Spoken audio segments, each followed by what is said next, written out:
হরে কৃষ্ণ। বৈশাখ মাসের এই একাদশী ইংরেজি 8 তারিখ বৃহস্পতিবার পড়বে পরমা একাদশী। এই পরমা একাদশী যারা থাকবেন তারা নিরামিষ গ্রহণ করবেন আগের দিন, তারপরের দিন থাকবেন একাদশী। হরে কৃষ্ণ। এই পরমা একাদশী যারা থাকবেন মিষ্টি আলু, কাজু বাদাম এগুলো খেতে পারবেন, বা কৃষ্ণের নাম বেশি করে করবেন, হরে কৃষ্ণের নাম বা গীতা পাঠ শ্রবণ করবেন। হরে কৃষ্ণ। এই বৈশাখ মাসের কৃষ্ণপক্ষে এই একাদশী পরমা একাদশী। এই পরমা একাদশীতে যারা থাকবেন তারা ভালো করে, যারা নির্জলাও থাকতে পারবে, আবার নির্জলাও না থাকতে পারে, যারা নির্জলা থাকতে পারে না তারা সবজি রান্না করে খেতে পারবে, আর মিষ্টি আলু, কাজু বাদাম, ফলমূল এসব সব খেতে পারবে। হরে কৃষ্ণ। আর পালনের সময়সূচি সব এই ভিডিওতে বলা থাকবে। হরে কৃষ্ণ। যদি ভিডিওটা ভালো লেগে থাকে একটা লাইক শেয়ার করবেন। হরে কৃষ্ণ। পরমা একাদশীতে অনেক কিছু মাহাত্ম আছে, এই মাহাত্মগুলো এই ভিডিওতে বলা থাকবে। হরে কৃষ্ণ।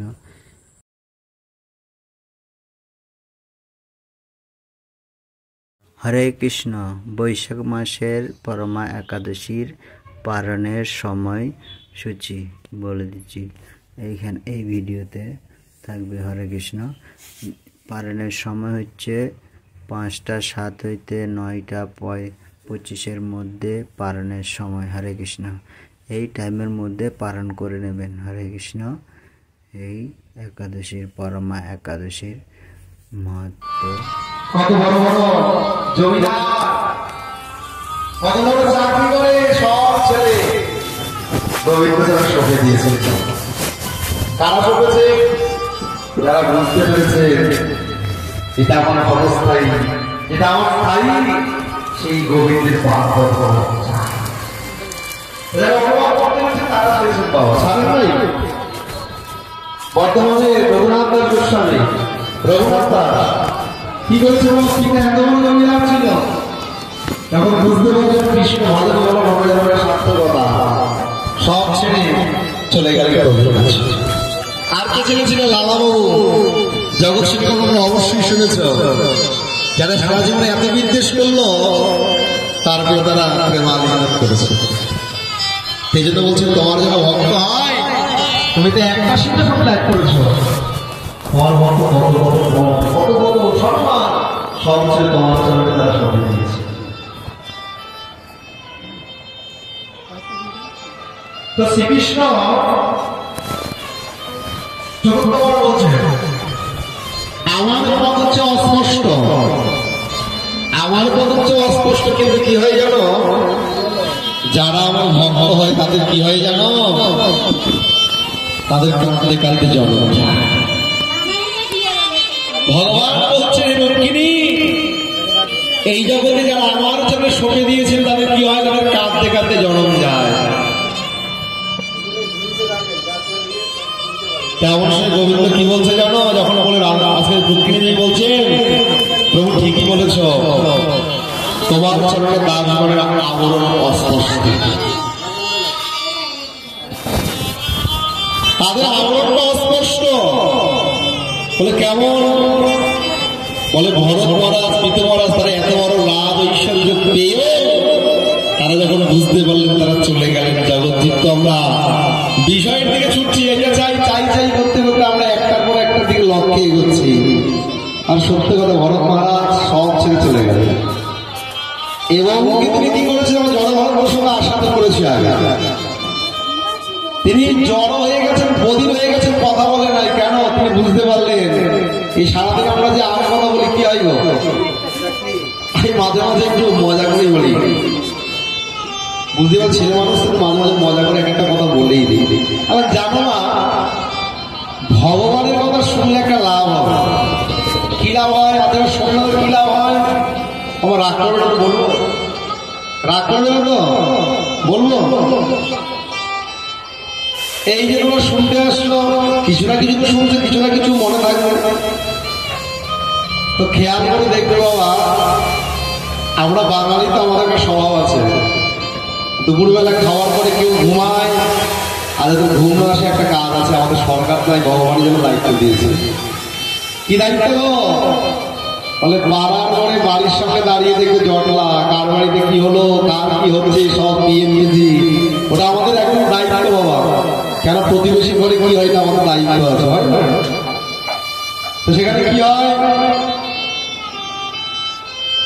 ধরো কেউ একটা কিছু দেখে আসলো, শোন একটা কথা বলবো, বলবি না তো? পেটে হজম হচ্ছে না। এবার কি হলো, বলে শোন ওই রামের মামাকে বলেছে ওই শ্যামের ওই বাড়িতে ওই বউটা এসছে, তো বউটা এটা এটা করেছে, শোন কাউকে বলবি না, তোকে বিশ্বাস করে তোকে বলেছে, তোকে খুব বিশ্বাস করে দিদি, তুই কাউকে বলবি না, বলে তো তোকে খুব বিশ্বাস করে বলবি না। তো দিদিকে তো বিশ্বাস করে বলেছ, তো তুমি যেমন পেটে রাখতে পারো না, দিদি কতক্ষণ রাখবে?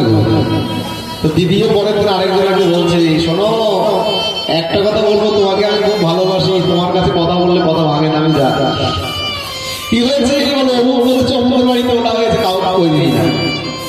তো দুই হলো, দুইয়ের পরে আরো দুই হতে হতে একটা গেল, সবাইকেই বলছে বলবে না, দেখবে সারা মারা হতে গেল।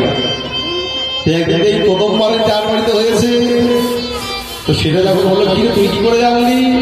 বলে ও বলেছে ও বলেছে, বলতে বলতে কি হলো, সবাই জেনে গেল, ঝগড়া হলো, কলহ হলো, অশান্তি শুরু হয়ে গেল। তোর এত বড় কথা যে আমার কথা সবাইকে বললি?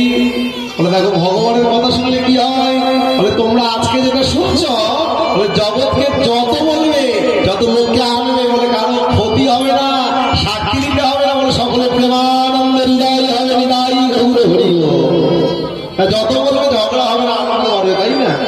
এই তোমরা দুজন প্রথম দু চারজন এসেছিল, দু চারজন কি করেছিল, আরো দু চারজনের খবর দিয়েছে, আরে ওখানে ওই ফুলে ভালো মধু হবে, চল মধুটা খাই। তো দেখতে দেখতে মৌমাছি এত বড় চাপ হয়ে গেল বাবা।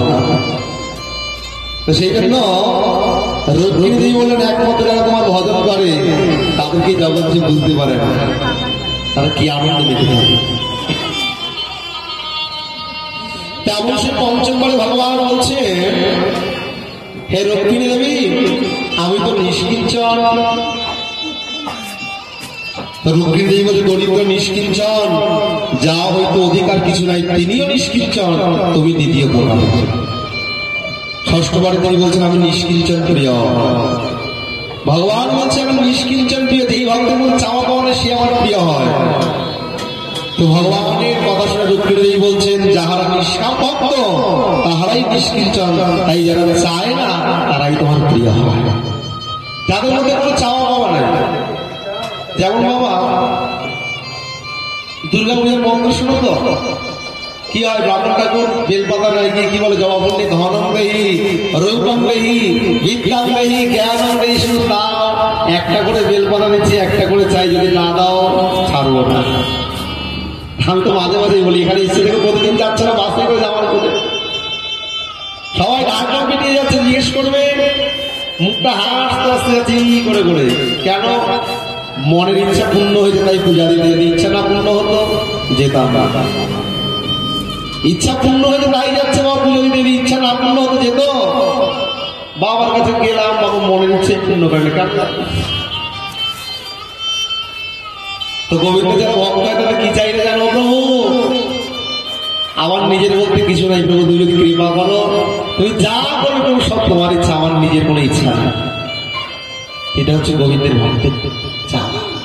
সে কখনো চায় না প্রভুর প্রতি ভরসা রেখে, প্রভু তুমি যেটা ভালো বলতে প্রভু তুমি করবে, কিন্তু প্রভু তোমার কাছে একটাই প্রার্থনা, আমার চরণ ছাড়া করো। যত দুঃখ আছে প্রভু সইবার ক্ষমতা দিয়ে, কিন্তু ওরা তোমার কাছে একটাই ভরসা, ওই চরণচ্যুত আমাকে করো। কিন্তু এই কথাটা অনেকেই বুঝতে পারে না। বর্তমানে সমাজে একটা ব্যাধি ছড়িয়েছে বাবা, কিছুদিন যাওয়া দেখতে পাচ্ছি, অন্য ধর্মের কিছু মানুষ, খ্রিস্টান ধর্ম, তারা পাড়ায় পাড়ায় এসে বলে যাচ্ছে রোগ ভালো হয়ে যাবে, জপ করো। আমরা কতটা অনভিজ্ঞ যে আমাদের ভগবান কত কৃপা হয় আমরা সেটা অনুভবই করতে পারি না। তো সেই জন্য সবাই ভিন্ন মতে পালিত হচ্ছে। বলে স্বধর্মে নিরাম সে পরধর্ম ভয়াবহ।